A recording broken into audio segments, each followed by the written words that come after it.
നമ്മുടെ മുറിയുടെ കറക്റ്റ് മാറ്റിയാലേ വീടിന്റെ ബാക്ക് സൈഡ് ഫുള്ള് കാണാം കേട്ടോ. അപ്പോൾ അതൊക്കെ കുറച്ച് നേരം നോക്കി നിന്ന് ഇന്ന് റൂം വൃത്തിയാക്കിയിട്ട് ബാക്കിയുള്ള കാര്യങ്ങളിലേക്ക് തിരിയാന്ന് കരുതി. കാരണം ഞായറാഴ്ച ആയതുകൊണ്ടിട്ട് നമുക്ക് വേണ്ടതിലധികം സമയമുണ്ട് കേട്ടോ. ഞാനപ്പോൾ ആദ്യം നമ്മുടെ ബെഡ്ഷീറ്റ് ഒക്കെ മാറ്റി വെച്ചു. ഞായറാഴ്ച ദിവസങ്ങളിൽ അങ്ങനെ മാറ്റുന്നത്. പിന്നെ മഴക്കാലം ആയതുകൊണ്ടിട്ടേ തുണികളൊക്കെ ഉണങ്ങാൻ ബുദ്ധിമുട്ടായതുകൊണ്ട് റൂമിൽ തന്നെയാണ് ഇടുന്നത്. അതാകുമ്പോൾ ഫാനിൻ്റെ അടി കിടന്ന് ഉണങ്ങിക്കോളൂ. അങ്ങനെ ഉണങ്ങിയ തുണികളൊക്കെ മടക്കി വെച്ചു. അങ്ങനെ റൂം ഒന്ന് വൃത്തിയാക്കി. പിന്നെ ബീഫ് ഇല്ലാത്ത എന്ത് ഞായറാഴ്ചയാണല്ലേ. അപ്പോൾ ഞാൻ ചേട്ടനും കൂടെ രാവിലെ ബീഫ് വാങ്ങിക്കാൻ പോകുന്ന പോക്കാണ് കേട്ടോ അത്.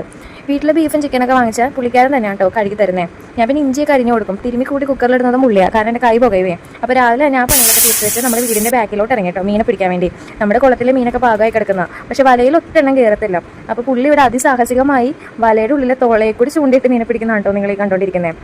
3-4 മീനൊക്കെ പിടിച്ചു. പിന്നെ നമ്മുടെ കുളത്ത് ഒടിഞ്ഞു പോയി. അപ്പം നമ്മൾ പിന്നെ മീൻ പരിപാടി അവിടെ നിർത്തിയിട്ട് പറമ്പിലോട്ട് പോകാനുള്ള തീരുമാനത്തിലായി നമ്മുടെ. അങ്ങനെ ഞാൻ തുണിയൊക്കെ എടുത്ത് വെക്കുന്നതാണ് കേട്ടോ, കാരണം പെട്ടെന്ന് മഴ പെയ്തു കഴിഞ്ഞാൽ പെട്ടുപോകുമല്ലോ. അപ്പം ഇത് നമ്മുടെ ഹാച്ചിക്കാണ് കേട്ടോ, ഇവനെയും കൂടെ കൊണ്ടുപോകാമെന്ന് കരുതി. അങ്ങനെ ഇവനൊരു ഉടുപ്പൊക്കെ ഇടിപ്പിച്ച് സുന്ദരക്കുട്ടപ്പനായിട്ട് നമ്മൾ പറമ്പിലോട്ട് പോകുന്ന വഴിക്ക് ഇവനെയും കൂടി കയറ്റി കൊണ്ടുപോയി കാറിൽ.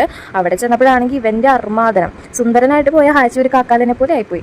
പിന്നെ ചേട്ടൻ്റെ പാടായിരുന്നു. ഇവന് നല്ല അടിയൊക്കെ കൊടുത്ത് ഇവന് പുള്ളിക്കാരൻ കുളിപ്പിച്ചെടുത്തു. പിന്നെ ഇവനെ വെയിലത്തൊക്കെ വെച്ച് ഉണക്കിയിട്ടാണ് നമ്മൾ വീട്ടിലോട്ട് തിരിച്ചത്. അപ്പം നമ്മുടെ ഇന്നത്തെ ഞായറാഴ്ചത്തെ വിശേഷം ഇത്ര ഉള്ളൂ കേട്ടോ. അപ്പോൾ എല്ലാവർക്കും അടുത്ത വീഡിയോക്ക് വരെ ഓക്കെ ബൈ.